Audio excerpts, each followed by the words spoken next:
Start.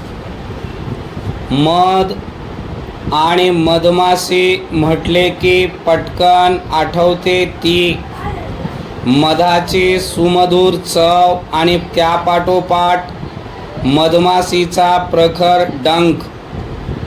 अशा या मधाची उपलब्धता होण्यासाठी अलीकडच्या काळात मधमाशी पालनाला उत्तेजन दिले जात आहे. शेतीला पूरक व्यवसाय म्हणून मधुमक्षिका पालन क्षेत्र विकसित होत आहे. मधाचा गोडवा वाढतो आहे आणि शेतकऱ्यांच्या खिशाला खात्रीलायक आधार मिळत आहे. परिच्छेद. मध हा अनेक अंगाने उपयुक्त आहे. शतकानुशतके ऊर्जा आणि एकूणच आरोग्य वाढविण्यासाठी मधाचा वापर केला जात आहे. मधाला जीवनाचे सुवर्ण अमृत किंवा अमृत म्हटले जाते. ते त्याच्या अतुलनीय पौष्टिक मूल्यांमुळे फायद्यांमुळे मधाचे असंख्य औषधी फायदे सांगितले जातात.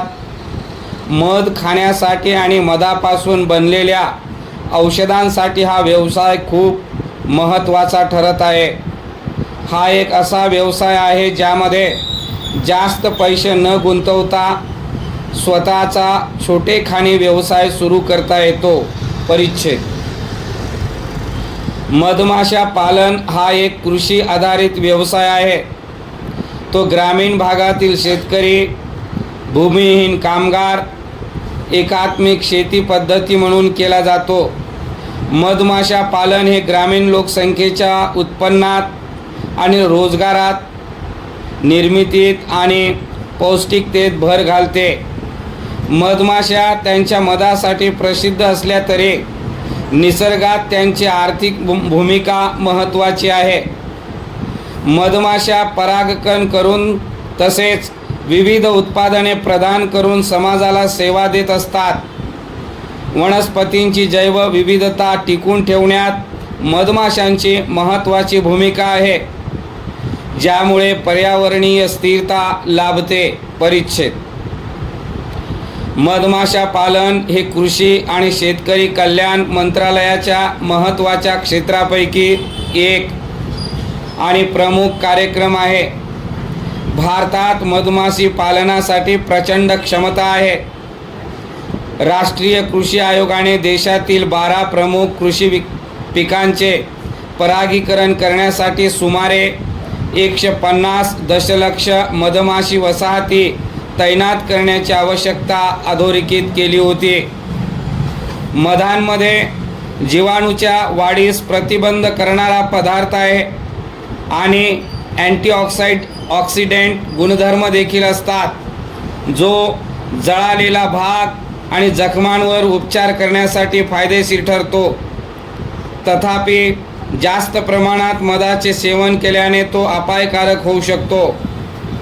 मधमाशी परागकणांना ॲलर्जी किंवा संवेदनशीलता असते. त्याचे गंभीर, अगदी घातक प्रतिकूल परिणाम होऊ शकतात. मधांचे सेवन कमी प्रमाणात केले पाहिजे. त्यात साखर असते.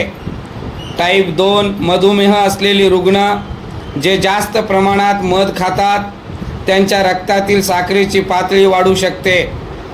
पुरातत्त्वीय पुरावे आपल्याला दर्शवतात की मानव आणि मधमाशा यांच्यातील संबंध किमान 17,000 वर्ष जुना आहे. मानवी मध शिकार आणि मधमाशी उत्पादनाची कापणी यांचे सर्वात जुने चित्रण आपल्या सर्वात जुन्या पाळीव शेती प्रणालीत 4,000 वर्षापूर्वी घडलेले होते. परिच्छेद. मधमाशा म्हटले की आपल्या डोळ्यापुढे केवळ मध संकलन हेच उभे राहते, पण या मधमाशांची एकूण निसर्गचक्रात मोठी भूमिका आहे. गेल्या काही दिवसापासून त्यांची संख्या कमी होऊ लागल्याने परागीभवन थांबून पिकांची उत्पादकता घटू लागल्याचे चित्र आहे. या गंभीर समस्येतून मार्ग काढण्यासाठी आता शेतकऱ्यांनी मधमाशा पालनाकडे लक्ष केंद्रित केले आहे. विशेष म्हणजे काही शेतकरी तर मधमाशांच्या पेट्या भाड्याने देण्याचा धंदाही सुरू करू लागले आहेत.